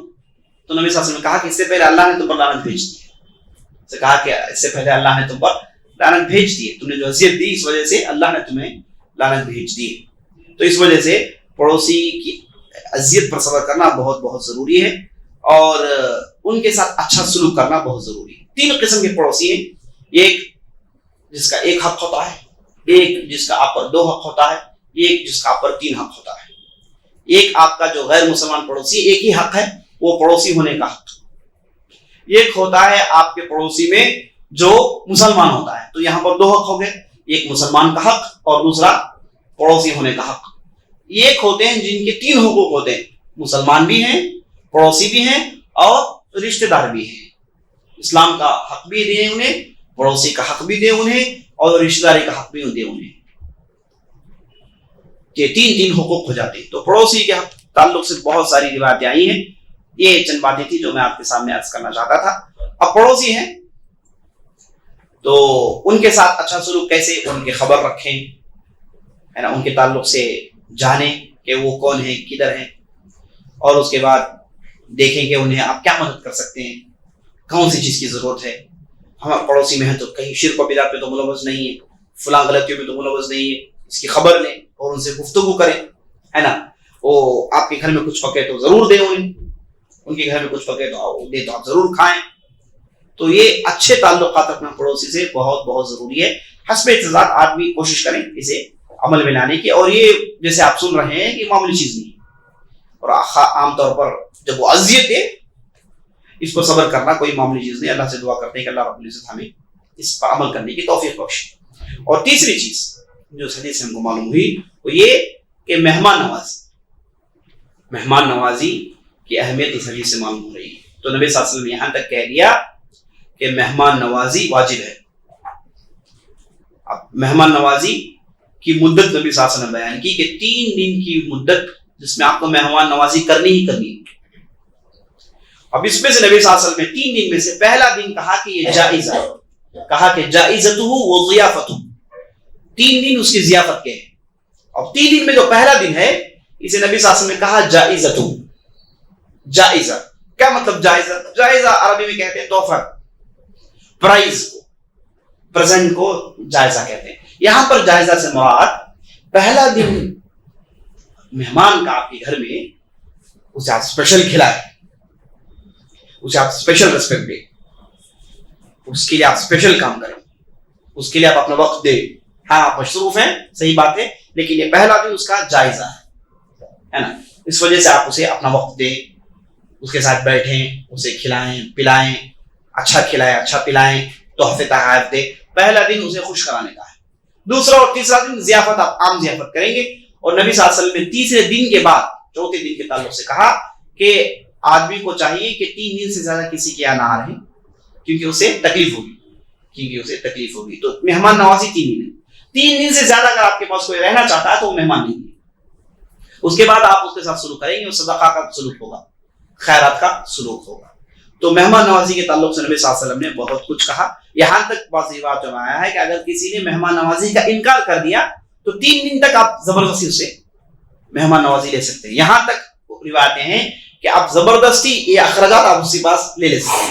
اب کیسے لیں گے؟ اگر آپ ہو سکے تو لے لیں، اٹھا لیں، ورنہ آپ قاضی کے پاس جا کے کمپلینٹ کر سکتے ہیں کہ بھائی میں آیا ہوں کے پاس، یہ صاحب نے جو ہے مہمان نوازی سے انکار کر دیا. تو آپ اس کے تعلق سے کچھ اسٹیپ اٹھائیں، کیس ہو سکتا ہے، سزائیں ہو سکتی ہیں. یہ مہمان نوازی. اب اہل علم نے یہاں پر یہ تشریح سنائی کہ یہ اس زمانے میں تھا جہاں پر ریسٹورینٹس نہیں، ہوٹلس نہیں، آدمی بستی میں داخل ہو، کہاں رہے گا نہیں رہے گا، تو ایسی صورت میں مہمان نوازی واجب ہے نا. جیسے آج بھی بعض گاؤں ولیجز میں ہوتا ہے کہ آپ جاتے ہیں کہ کہاں رہیں گے، کوئی رہنے کا انتظام نہیں. ایسی صورت میں آپ کسی کے گھر میں دستک دے کے، مسلمان تو کہیں گے بھائی آپ کا مہمان ہوں. اب انہیں چاہیے کہ آپ کو بلا کے اندر بٹھائیں، کھلائیں پلائیں، 3 دن تک آپ کی ذمہ داری اس کے حق میں ہے۔ لیکن آج جہاں آپ بستی میں آئے تو ہیں لاڈجز ہیں، ہوٹلس ہیں، جہیں کہاں پر بھی آپ رہ سکتے ہیں، رہنے کا انتظام ہے، تو اہل علم نے کہا کہ شہروں میں تو واجب نہیں، شہروں میں فی الحال واجب نہیں۔ اگر کسی کے ساتھ یہ معاملہ پیش آ جائے کہ بھائی وقت میں آئے، لاڈج نہیں مل رہا ہے، سب جگہ فل ہے یا پھر نہیں مل رہا، بند ہے، تو ایسی صورت میں کسی کے گھر چلے گئے، کسی دوست کو فون کیا، اٹھایا، نمبر لگایا، کہا کہ آپ چنئی کے، ہاں چنئی کے، میں فلاں، تو آپ جو ہے 3 دن کی مہمان نوازی کرنا واجب رہ جاتا ہے۔ ایسی صورت اگر بستی میں رہنے کا انتظام ہے، اکوموڈیشن کا انتظام ہے، بہت سارا انتظام ہے، تو آپ پر تو واجب نہیں رہتا۔ اب آپ کا معاملہ ہے کہ صدقہ خیرات کا معاملہ کرنا چاہتے ہیں، بلانا چاہتے ہیں، کھلانا چاہتے ہیں، الگ بات ہے۔ تو مہمان نوازی ایک بہت بہت ضروری ہے، اور مہمان نوازی میں برکت ہے، اس میں کوئی شک نہیں۔ آدمی مہمان نوازی میں برکت حاصل کرتا ہے اور آپ اس کے گھر میں کھاتا ہے، تو یہ بہت بڑی بات ہے۔ اور مہمان نوازی یہ ایسی چیز ہے جس پر ہے نا عربوں کی شہرت ہے، اور اس شہرت کو اللہ نے باقی رکھا، اور اسلام نے اس چیز کو جائز قرار دیا۔ عرب اس تعلق سے بہت مشہور ہے مہمان نوازی میں، تفصیل میں جانے کا موقع نہیں۔ اب آخری بات اس حدیث میں غور کرنے کی یہ ہے کہ نبی صلی اللہ علیہ وسلم نے فل یکرم کا لفظ استعمال کیا ہے۔ فل یکرم، من کان یؤمن باللہ والیوم الآخر فل یکرم، من شرطیہ ہے، جواب فا ہے نا، لام الامر ہونے کی وجہ سے فا لگا ہے، واجباً لگا ہے۔ من کان یؤمن باللہ والیوم الآخر فل یکرم ضیفہ، فل یکرم جارہ، اکرام کا معاملہ کرنا چاہیے۔ حدیث سے بات معلوم ہوئی کہ اگر آپ ایمان والے ہیں تو صرف مہمان نوازی سے بات ختم نہیں ہوتی، پڑوسی سے پوچھنے کرنے سے بات ختم نہیں ہوتی، بلکہ آپ کا سلوک کیا ہونا چاہیے؟ اکرام کا سلوک ہونا۔ کیا مطلب اکرام کا؟ اکرم یکرم، اکرامن کا معنی کیا؟ کہ انہیں عزت دینے کی حد تک آپ کا سلوک کیا ہو کہ انہیں آپ عزت دیں، ان کے ساتھ آپ کھلے دل سے معاملہ کریں، ان پر خرچ کریں، جنراسٹی آپ کی ہونی چاہیے، یہ معاملہ ہے۔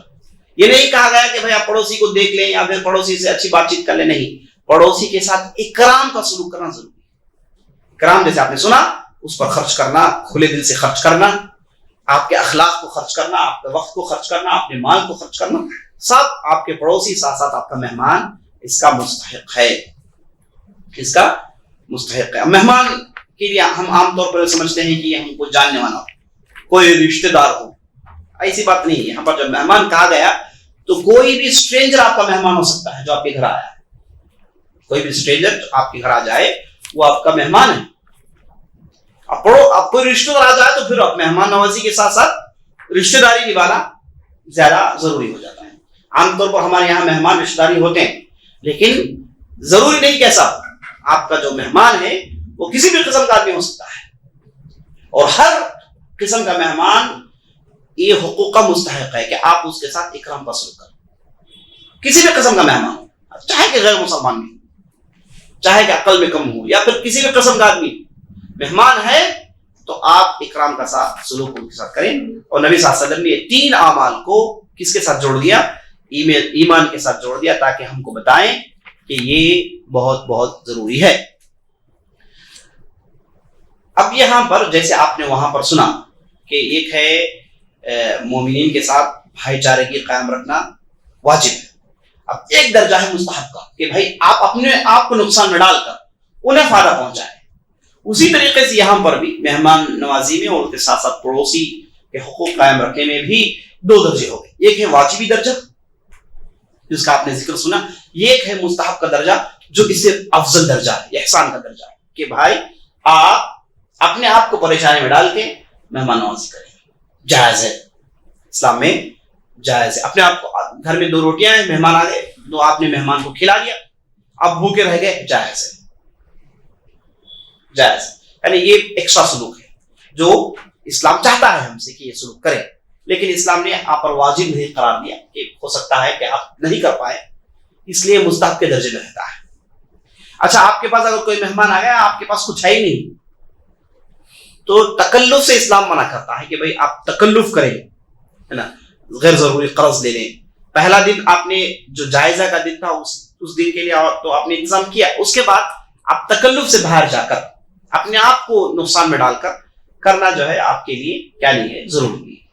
اگر کوئی آدمی کرتا ہے تو ہم اسے غلط نہیں کہیں گے، اگر کوئی آدمی کرتا ہے ہم اسے غلط نہیں کہیں گے، بلکہ یہ مستحب کا درجہ ہے، واجبی درجے کے بعد کا درجہ یہ آدمی حاصل کرنے کی کوشش کر رہا ہے۔ تو حدیث نمبر 16، یہ حدیث کے بعد حدیث نمبر 16 جو مختصر حدیث ہے، اس کے راوی بھی ابو ہریرہ رضی اللہ عنہ، یہ کہتے ہیں کہ ایک صاحب نبی صلی اللہ علیہ وسلم کے پاس آئے، آ کر کہا یا رسول اللہ مجھے وصیت کریں، اوصینی۔ تو نبی صلی اللہ علیہ وسلم نے کہا کہ لا تغضب، غصہ مت کرو۔ وہ صحابی نے کہا کہ ٹھیک ہے یا رسول اللہ، اس کے بعد کیا نصیحت ہے؟ کہا کہ غصہ مت کرو۔ کہا کہ ٹھیک ہے یا رسول اللہ، اس کے بعد کہا کہ غصہ مت کرو۔ تو نبی صلی اللہ علیہ وسلم نے تین مرتبہ یہ حکم دیا کہ غصہ مت کرو، غصہ مت کرو، غصہ مت کرو۔ بعض روایتوں سے معلوم ہوتا ہے کہ یہ ابو الدرداء ایک صحابی تھے، بعض روایتوں سے معلوم ہوتا ہے، اور بعض روایتوں سے معلوم ہوتا ہے دوسرے صحابی جن کا نام جاریہ تھا، نام ان کا جاریہ تھا، وہ صحابی ہے۔ تو بہرحال ایسے محسوس ہوتا ہے کہ جو پوچھنے والے تھے ان کے پاس یہ صفت پائی جاتی تھی، وہ غصہ کرتے تھے۔ تو نبی صلی اللہ علیہ وسلم نے انہیں ان کی صفت کے مطابق وصیت کی کہ آپ غصہ مت کریں۔ یہی عقل مندی ہے، سب کے لیے ایک وصیت نہیں ہے، سب کے لیے وصیت نہیں کہ آدمی کے اندر جو خوبی ہے، خامی ہے، اسے مد نظر رکھتے ہوئے وصیت کرنا ہی خوبی ہے۔ تو نبی صلی اللہ علیہ وسلم نے دیکھا کہ فلاں کے پاس یہ چیز پائی جاتی ہے کہ غصہ کرتے ہیں، تو نبی صلی اللہ علیہ وسلم نے کہا کہ غصہ مت کرو۔ اچھا، ایک بنیادی بات یہاں پر، غصہ مت کرو، ہم میں سے کون ہے جو غصہ نہیں کرتا؟ ہم میں سے کون ہے جو غصہ نہیں کرتا؟ ہم غصہ کرتے ہیں، کوئی ہے جو غصہ نہیں کرتا؟ ایسا ہوتا نہیں۔ کم از کم بیوی سے تو غصہ کریں گے نا، وہ وہاں تو آدمی بچ نہیں سکتا، دوسری جگہ ہو سکتا ہے کہ صبر کر لیں، لیکن ایک ایسا سبجیکٹ ہے کہ یہاں پر غصہ کرنا لازمی۔ وہاں پر بھی اگر کسی غصہ نہیں آتا تو آپ ضرور کہیں گے کہ آدمی کے ذہن میں، دماغ میں کچھ نہ کچھ خلل ہے، کیونکہ فطری چیز ہے، آدمی کو غصہ کرنا فطری ہے۔ اب سوال یہ ہے کہ جو چیز فطری ہے، جو چیز فطری ہے یعنی نیچرل انسٹنکٹیو ہے ہمارے اندر، اس پر نبی صلی اللہ علیہ وسلم کہتے ہیں کہ مت کرو، یہ کیسے ہو سکتا ہے؟ معنی کیا ہے اس حدیث کا؟ معنی اس کے اہل علم میں دو معنی لکھے ہیں۔ پہلا معنی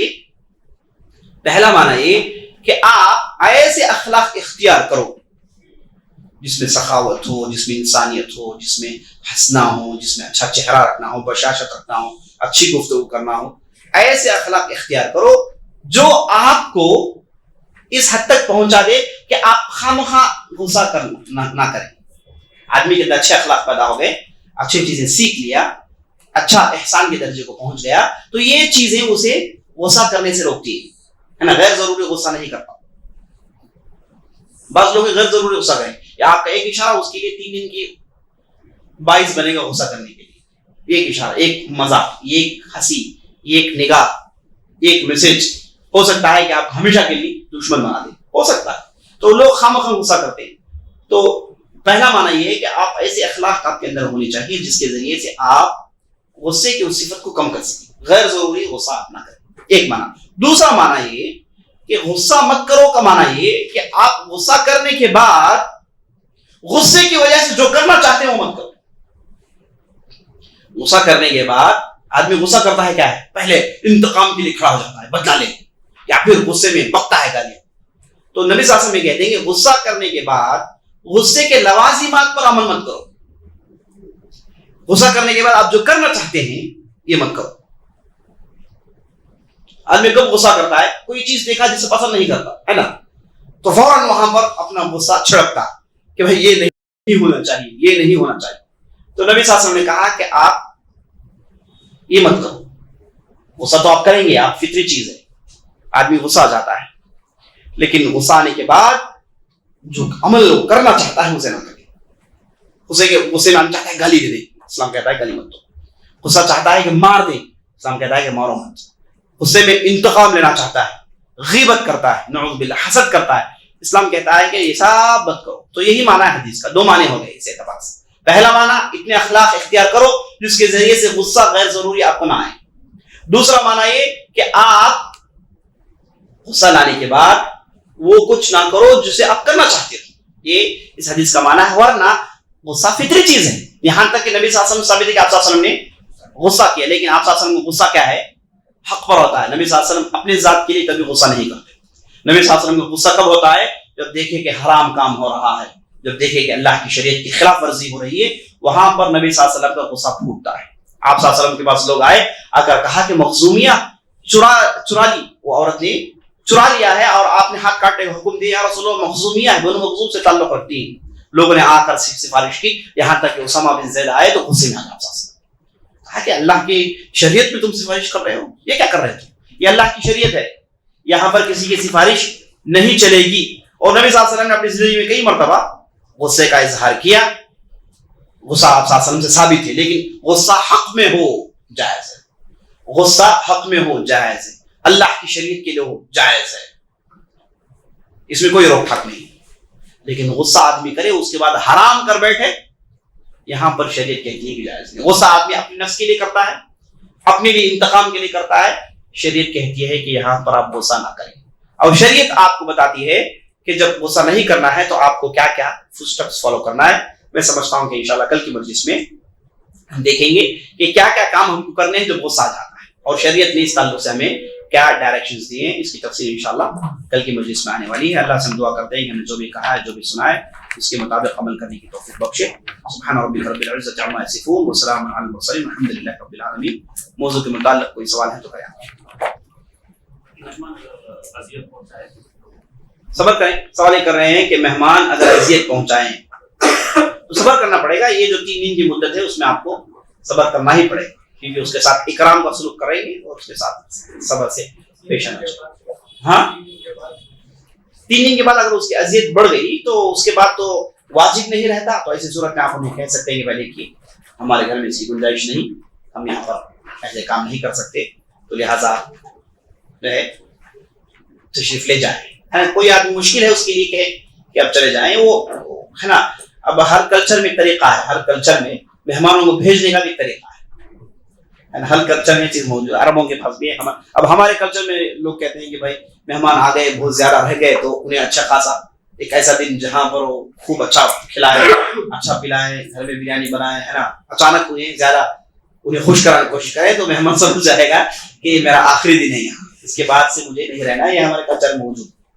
اب عربوں کے پاس بھی ایسی چیز موجود ہے کہ وہ کہیں کہتے ہیں کہیں باہر جانا ہے, کہیں رشتہ داروں سے ملنا ہے, مجھے کوئی کام ہے, تو گھر سے نکل جاتے ہیں, تو وہاں پر مجبوراً نکلنا اسے پڑتا ہے. تو ایسی کوئی کیونکہ صورت پر نہیں کہہ سکتے, یہ ادب کے خلاف بھی ہے اور آدمی کر نہیں سکتا کہ آپ چلے جائیں.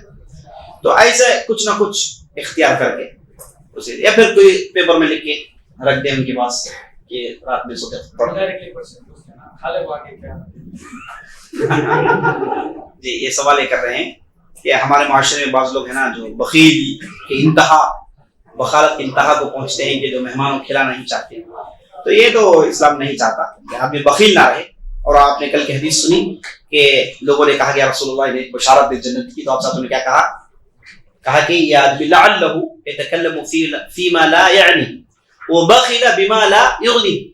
کہا کہ ہو سکتا ہے کہ آدمی ایسے چیزوں میں بات کرتا ہو جس میں اسے بات چیت نہیں کرنی چاہیے. ہو سکتا ہے کہ آدمی بخالت سے کام لیتا ہو, کنجوسی سے کام لیتا ہو جہاں یہ کنجوسی سے کام نہیں لینا چاہتا. تو کنجوسی ہے نا, یہ ڈینجر ہے. آپ بھی کنجوسی سے کام نہ لیں, جو اس کے پاس ہے کھلائیں, جو اس کے پاس ہے کھلائیں, ہے نا. کنجوسی ہے نا ایمان کے خلاف, نفاق سے جڑا ہوا ہے, کیونکہ منافقین اللہ کے راہ میں خرچ نہیں کرتے, وہ ہاتھ پکڑے ہوئے. کنجوسی اور منافقت جڑے ہوئے. ایمان اور اللہ کے راہ میں خرچ کرنا یہ دونوں بھائی بھائی. اسی لیے اللہ نے جب مومنین کا ذکر کیا تو کہا المؤمنون بعضهم اولیاء بعض یأمرون بالمعروف وینہون عن المنکر ویؤمنون باللہ, ہے نا. جب منافقین کے تعلق سے اللہ نے کہا کہ والمنافقون بعضهم اولیاء بعض یأمرون بالمنکر وینہون عن المعروف ویقبضون ایدیہم, ہے نا. اس میں ایک آیت یقبضون ایدیہم, اپنے ہاتھوں کو روکتے ہیں, اللہ کے راہ میں خرچ نہیں کرتے. منافقین کی صفت. تو مہمان آئے تو گھر میں آپ جو کھاتے ہیں کھلائیں. کچھ آج کے زمانے میں کھانا پینا مسئلہ ہی نہیں. آج کے زمانے میں جس دور میں ہم رہتے ہیں کھانا پینا مسئلہ ہی نہیں. حالانکہ ایک زمانے میں نبی صلی اللہ علیہ وسلم کے زمانے میں ایسا نہیں تھا. لوگ گھر میں کھانا پکاتے, ایکسٹرا ہوا ہے تو بازار میں جا کے بیچ دیتے تھے, خریدنے کے لیے لوگ تھے. کھانا پینا, پہننا کپڑا, یہ سب ہے نا ایک بہت بہت اہمیت رکھتی تھی.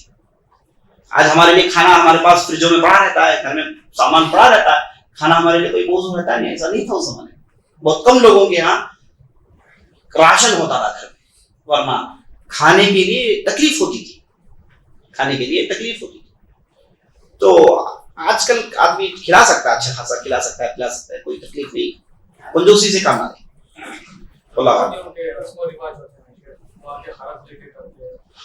سوال یہ کر رہے ہیں کہ جو رسم و رواج ہے، جو مختلف جو شکلیں ہم دیکھتے ہیں قرض وغیرہ لے کر کرتے ہیں، پہلے تو رسم و رواج کوئی ضرورت نہیں، خواہ مخواہ کے تکلفات ہیں، اور اس کے بعد یہ تکلفات سے امت ہماری باہر نکلنی چاہیے، شادی آسان ہونی چاہیے، یہ رسومات، یہ جو ترویجات ہم دیکھتے ہیں، ان تمام چیزوں کو فل اسٹاپ رکھنا ضروری ہے۔ اسی لیے ہم کہتے ہیں کہ اگر ایسے چیزوں کی آپ کو دعوت ملے یا پھر آپ کو حصہ کھانا وغیرہ آئے تو مت کھائیں، حالانکہ کھانا حلال ہے۔ آپ یہ ترویج، یہ جو رواج چل رہا ہے، اس کے خلاف آپ آواز اٹھائیں، خاموشی سے کھاتے رہیں گے تو یہ رواج کب ختم ہوگا؟ یہاں تک کہ اگر ہم یہ کہتے ہیں کہ اگر کوئی آپ کو نکاح کی دعوت دیں کھانے کی تو آپ جائیں نکاح کی مجلس میں بیٹھیں، وہاں پر اگر کوئی میٹھا آپ کو دے رہے ہیں تو خوشی کے موقع پر آپ کھا لیں، لیکن باقاعدہ وہاں پر جو ضیافت کا انتظام ہوتا ہے اس میں حصہ نہ لیں۔ کیوں؟ کیونکہ معلوم ہو لوگوں کو کہ آپ آئے اور جا رہے ہیں۔ کیوں بھائی جا رہے ہیں؟ کیونکہ یہ نکاح کی محفل کا حصہ نہیں ہے، کھلانا پلانا تو اس سے جڑا ہوا نہیں ہے۔ خواہ مخواہ جو ہے لڑکی گھر والوں پر جو بوجھ ڈالا جاتا ہے، اس سے امت کو آگاہ کرنا چاہیے، ایسے نوجوان پیدا ہو جو اس پر عمل نہ کریں اور کھلم کھلا جائیں اور کھلم کھلا مجلس پر اٹھ کر جائیں، اور دعوت دینے والا پوچھے آپ کو بھائی کیوں بھائی، کہیں گے بھائی دیکھیے یہی آپ نے دعوت دی نکاح کی، ہم نکاح کی مجلس میں آئے، بات ختم، الحمدللہ۔ کھانا تو نکاح کا حصہ نہیں، البتہ ولیمہ الگ چیز ہے جسے شریعت جائز قرار دی۔ تو رواجوں کو ختم کرنا بہت ضروری ہے، اس میں خواہ مخواہ کی تکلفات اور بے جا خرچ ہے نا، لوگ تو آپ تو قرض کی بات کر رہے ہیں، ہم تو ایسے لوگوں کو جانتے ہیں جنہوں نے سود میں لے کر لوگوں کو کھلایا ہے نا، یہ جو چیٹی وغیرہ کہتے ہیں اس میں سے پیسے نکال لیتے ہیں اور اس کے بعد سب کچھ کرتے ہیں، نعوذ باللہ، یہ بہت عام ہمارے معاشرے میں موجود ہے۔ اور یہ جو دوسرے یہ جو صوفیہ حضرات ہیں یا پھر جو دوسری جماعت، نام لینا نہیں چاہتا میں، ان کے یہاں دین کی پابندی کرتے ہیں لیکن ایسے معاملات میں کچھ بھی نہیں کرتے، کہتے ہیں کہ تو کھانا ہے کھاتے رہتے۔ یہ ہمارے معاشرے میں چل رہا ہے، کھلا کھلا چل رہا ہے۔ تو یہ ہم ہیں جو اس کی مخالفت کرتے ہیں، جن کے شریعت کی تکمیل ہو، شریعت کو لوگ صحیح ڈھنگ سے سمجھیں، بے جا خرچات، فضول خرچات فوراً ہمارے معاشرے سے اسے نکالنے کی کوشش ہونی چاہیے، اور شادی کو آسان کریں، اور شادی آسان ہو تو بے حیائی کم ہو جائے گی۔ اب ہمارے لوگ نہیں چاہتے کہ بے حیائی عام ہو، اس لیے تو شادی کو مشکل قرار رکھے۔ اللہ حفاظت کرے ہماری۔ اللہ اگر کوئی انسان اہل سنت سے نکل کر اہل تشیع میں چلا گیا تو اس پر قتل کا وغیرہ کیا ہو؟ وہی ایک آدمی اہل سنت سے نکل کے اہل تشیع سے جا کے مل جاتا ہے تو اس کا حکم کیا ہے؟ اب اہل تشیع میں اگر وہ اسلام شریعہ کے ساتھ جمع ہے تو ہم جاہلوں میں شمار کریں گے۔ اگر وہ اہل تشیع سے نکل کر ایسے فرقوں میں جم گیا جن پر کفر کا اتفاق ہے تو انہیں کافر مانیں گے۔ بہرحال ہمارے معاشرے میں اب اس کے ساتھ ہم کیا کر سکتے ہیں؟ نصیحت اور دعوت کے علاوہ کچھ ہم نہیں کر سکتے۔ اب مرتد تو نہیں کہیں گے، اب مرتد کہنے کے بعد پھر وہ تو باتیں نہیں آئیں گی۔ البتہ ہم یہ دیکھیں گے کہ بھائی کفر کے فرقے میں گیا ہے یا پھر کم از کم یہ بدعتی فرقے میں گیا ہے، ایسے بہت کم ہوتا ہے۔ اللہ تعالیٰ ہمارے معاشرے کی حفاظت کرے۔ جانے کی وجہ سے جو ہے اہل سنت کے لیے ایک سازش بن رہا ہے۔ دیکھیے اب اگر اہل سنت کے لیے سازش کر رہا ہے، خلاف جانتا ہے کہ بھائی کون کون ہے، کون کون علماء ہے، کون کیا باتیں کرتا ہے، لیکن ہم اس سے ہمیں ہے نا اسے قتل تو نہیں کر سکتے پہلی بات۔ البتہ اس کے مشکلات، اس کے جو اذیتوں سے بچنے کی کوشش کر سکتے ہیں کہ بھائی اس آدمی کو آپ نے مشہور کرا دیا کہ بھائی یہ آدمی تھا، چلا گیا، اس کی باتوں کو مت مانا، یہ آدمی خطرناک ہے، یہ ہمارے مجلسوں میں نہ آئے۔ اس تعلق سے آپ مشہور کرا سکتے ہیں تاکہ اس کے شر سے لوگ بچ جائیں۔ اتنا ہی کر سکتے ہیں، اس سے زیادہ ہم کیا کر سکتے ہیں؟ اللہ علیہ۔ بہرے تو کلمہ پڑھتے ہیں نا؟ سوال یہ کر رہے ہیں کہ بہرے تو کلمہ پڑھ رہے ہیں۔ ابھی تو آپ نے سنا کہ ابوبکر صدیق نے مانع زکوٰۃ سے لڑائی لڑی، اور عمر بن خطاب نے کیا کہا کہ تم کیسے ان سے لڑ سکتے ہو جبکہ انہوں نے شہادتین کا اقرار کیا۔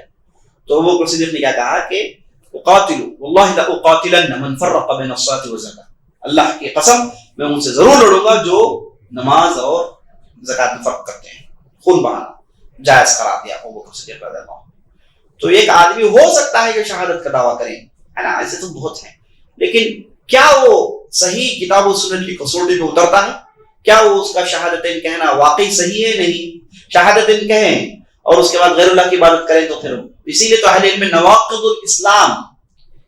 الاسلام کو سبجیکٹ بنایا، کیونکہ آپ 5 ارکان میں یہ کرنا کہتے ہیں، ٹھیک ہے، بات ہے، یہ کرتا ہے آدمی، لیکن ایسے کام کرتا ہے جو بالکل اس کے اپوزٹ ہے نا۔ نماز تو پڑھتا ہے لیکن غیر اللہ کے سامنے پڑھ رہا ہے، نعوذ باللہ۔ زکوٰۃ تو دیتا ہے لیکن کہاں خرچ کر رہا نہیں معلوم۔ تو ایسی صورت میں وہ تو 5 ارکان میں عمل کرنا صحیح بات ہے، لیکن نواقض الاسلام اس کے اندر ہونے کی وجہ سے اسلام سے باہر چلا جاتا ہے. اسلام سے باہر، جیسے آپ نے سنا کہ کسی نے مذاق کیا، اسلام سے باہر چلا گیا. ہو سکتا ہے شہادتین کے جو ہے اقرار کرے. اگر کسی نے جو ہے استحلال بالحرام، حرام کو اس نے حلال مان لیا تو اہل علم نے اس کے کفر میں اتفاق کیا. تو جب آدمی کفر کر لیتا تو کافر کہلائے، اور کافر کہلائے گا تو پھر اس کے ساتھ وہی سلوک کیا جائے گا. تو یہ جو باطل فرقے ہیں، یہ بحرا ہو گئے، یہ سب ہو گئے، یہ شہادتیں تو کرتے ہیں، لیکن ارکان اسلام نمازوں میں ان کا بہت بڑا اختلاف ہے، زکوٰۃ میں بہت بڑا اختلاف ہے، حج میں اختلاف ہے، اور اس کے بعد بہت ساری چیزوں میں ان کا اختلاف ہے. تو سب سے پہلی بات یہ کہ اہل علم نے قدیم زمانے میں ان پر اتفاق کر لیا کہ یہ باطنیہ فرقہ ہے، اور ہر باطنیہ فرقہ کافر ہے. ہر باطنیہ فرقہ کافر ہے. اسماعیلیہ کو ہم فقط نہیں بلکہ اثنا عشریہ بھی کافر کہتے ہیں، اثنا عشریہ بھی، اور ان کے درمیان اتفاق ہے. اور اسماعیلیہ فرقے کئی شکل ہے، اس میں سے ایک بحرا ہے، داؤدی بحرا ایک ہے نا، ایک آغا خانی ہے، ایک ہے خواجہ ہے، دروز ہے نا، اور اسی طریقے سے یہ ہیں نصیریہ ہیں نا. یہ سب خطرناک فرقے ہیں جن کی کفر میں اتفاق ہے. تو اہل علم اتفاق کر لیا تو ہم اسے مانیں گے کسی پہ. واللہ شیخ، ایمان کا ایک پلر اور ایمان کا کافر ہے. ہاں، ایمان کیسے پلر؟ سوال کر رہے ہیں کہ ایمان کا ایک پلر اگر کسی نے انکار کیا تو کافر ہے. ایمان کے 6 ارکان میں سے کسی کا بھی انکار کیا تو آدمی کافر ہے، اس میں کوئی شک نہیں. ہمارے معاشرے میں چند ایسے لوگ پائے جاتے ہیں جو لوگ جو ہے یعنی کوئی ایک انسان ہے جو نبی صلی اللہ علیہ وسلم کی شان میں گستاخی کرتے، یا جو ہے مسلمانوں کا دشمن ہو، کئی مسلمانوں کا جو ہے قتل کیا ہو، تو ایسے لوگوں کو قتل کرنے کے قائل ہوتے ہیں. اور کئی ایسے لوگ بھی ہیں جو اس قتل کو جو ہے تائید کرتے ہیں اور سپورٹ کرتے ہیں. تو دیکھیے، پہلی چیز یہ ہے کہ قتل کرنا، خون بہانا، جہاں نبی صلی اللہ علیہ وسلم نے کہا کہ 3 معاملات میں خون بہا سکتے ہیں، تو یہ قتل کرنا، خون بہانا، یہ اسلامی حکومت کا حصہ ہے، کسی فرد یا کسی جماعت کا حق نہیں. اگر کرے گا تو ہم اسے کہیں گے روڈیزم، غنڈہ گردی کر رہا ہے. اگر کسی نے کیا ہے کام کہ فلاں نے زنا کیا تو میں قتل کرنے کے لیے جا رہا ہوں، فلاں نے فلاں کیا میں قتل کرنے کے لیے جا رہا ہوں، تو ہم کہیں گے کہ غنڈہ گردی کر رہا ہے. اس کے لیے بالکل جائز نہیں کہ یہ کام کرے، کیونکہ یہ حق اللہ نے، اللہ کے رسول نے کسی دیا ہے؟ اسلامی حکومت کو دیا ہے. تو وہی کریں گے. ایک گورنمنٹ ہے جہاں پر پہلے سے یہ پورے احکامات نافذ ہیں، لوگوں کو معلوم ہے کہ چیز ناجائز ہے، حرام ہے، اور یہ ایک سسٹم بنا ہوا ہے. وہاں پر کسی نے سسٹم کی مخالفت کی تو وہاں پر اس پر عمل ہوگا.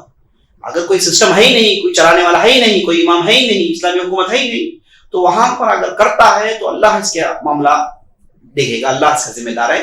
ہم کچھ نہیں کر سکتے. ہم نصیحت اور دعوت اصلاح کے علاوہ اس کے ساتھ ہم کچھ بھی نہیں کر سکتے. واللہ صلی اللہ علیہ محمد وعلی آلہ وصحبہ.